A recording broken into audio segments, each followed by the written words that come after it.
tidak ada kewajiban hukum bagi polisi untuk menunjukkan ijazah Presiden Joko Widodo Jokowi kepada halayak umum. Penjelasan. 1.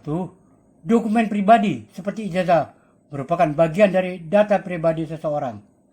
Menurut Undang-Undang Nomor 27 Tahun 2022 tentang Perlindungan Data Pribadi UU PDP, data pribadi hanya boleh diakses atau disebarluaskan dengan persetujuan dari pemilik data, kecuali dalam kondisi tertentu, misalnya perintah pengadilan atau kepentingan publik yang jelas dan sah. 2.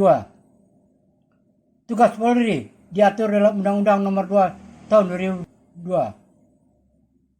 tentang Kepolisian Negara Indonesia yang tidak mencakup kewajiban memverifikasi atau menyebarluaskan ijazah pejabat publik kecuali ada proses hukum yang relevan, misalnya penyidikan atas dugaan pemalsuan dokumen.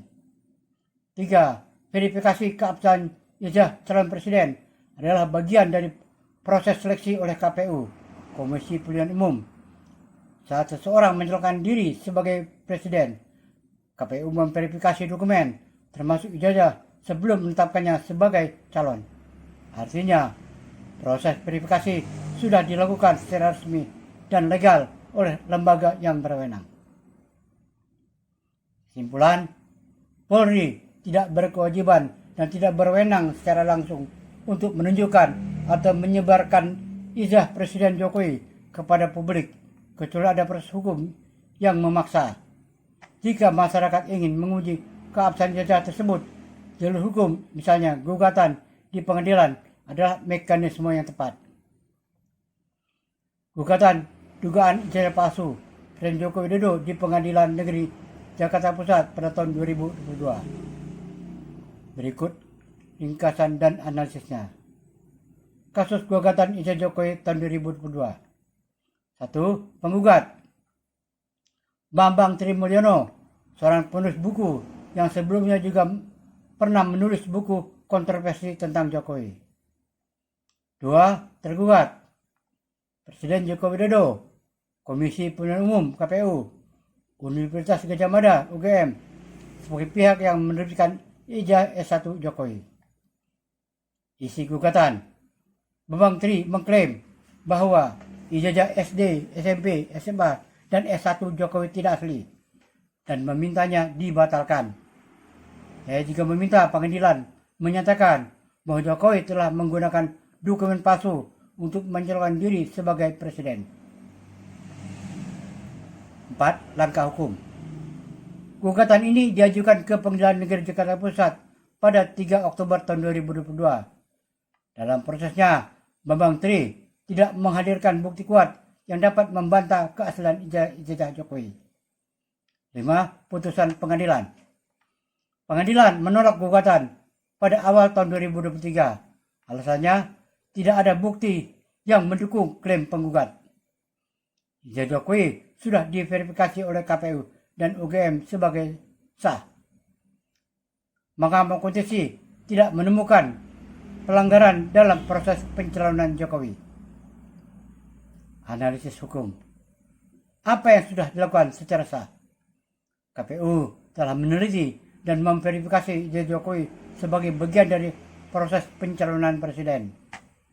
UGM menyatakan bahwa Jokowi adalah alumnus sah lulus dari Fakultas Kehutanan UGM angkatan tahun 1980. Alasan gugatan tidak berdasar. Beban pembuktian ada pada penggugat. Prinsip hukum perdata. Tanpa bukti konkret, pengadilan tidak dapat mengabulkan gugatan yang menyangkut integritas dokumen negara. Catatan tambahan. Presiden adalah pejabat publik, tapi tidak berarti seluruh dokumen pribadinya menjadi konsumsi publik tanpa alasan hukum. Jika ada dugaan serius soal pemalsuan dokumen, jalur hukum pidana bisa ditempuh oleh siapapun, tetapi tetap harus disertai bukti kuat, bukan hanya kecurigaan. Aspek hukum perdata pidana dalam kasus. Perbedaan dasar perdata pidana. Tujuan perdata menyelesaikan sengketa antar individu. Pidana menjaga ketertiban umum, memberi efek jera. Pihak yang menggugat individu, perorangan, atau badan hukum.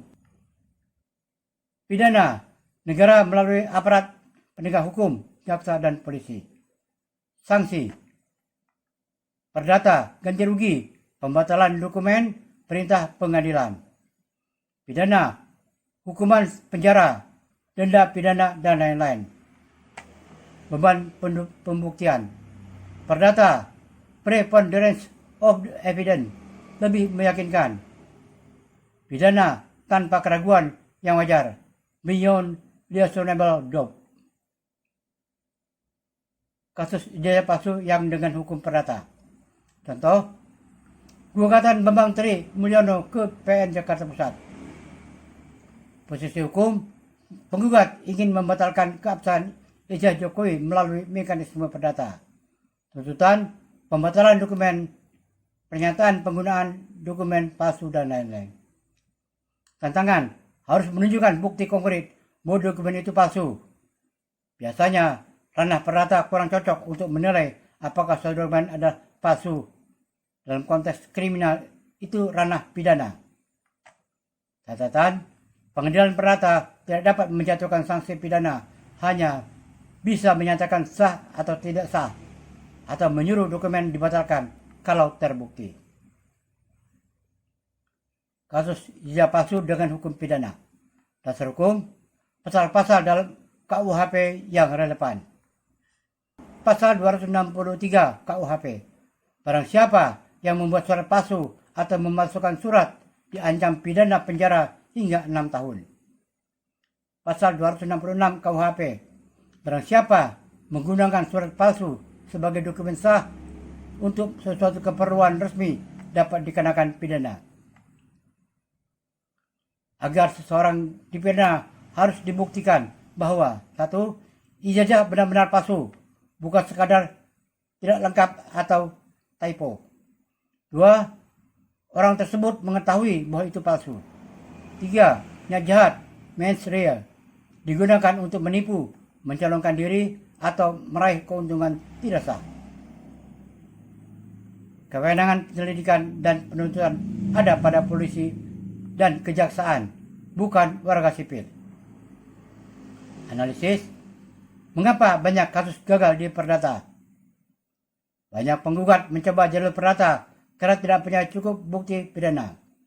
Namun, perdata tidak bisa membuktikan pemalsuan secara kriminal tanpa bukti forensik dokumen, saksi resmi, dan sebagainya. Hasilnya, gugatan ditolak karena pengadilan menilai tidak terbukti cukup. Ilustrasi sederhana. Kasus. Dokumen administrasi salah ketik. Perdata, ya, minta dikoreksi. Pidana, tidak. Dugaan pemalsuan tanda tangan di ijazah. Di perdata kurang efektif. Di pidana, ya, bisa jika terbukti. Orang menggunakan ijazah orang lain untuk daftar jadi pejabat. Di perdata, tidak ada. Di pidana, jelas pidana. Kesimpulan, hukum perdata bisa digunakan untuk sengketa administratif, pembatalan dokumen, atau klaim keabsahan. Hukum pidana adalah jalur yang tepat jika ada dugaan kuat bahwa dokumen tersebut dipalsukan atau digunakan secara curang. Bukti forensik dan saksi ahli sangat penting untuk perkara pidana. Publik tidak bisa menuntut pidana sendiri, harus lapor ke polisi, lalu ditindaklanjuti.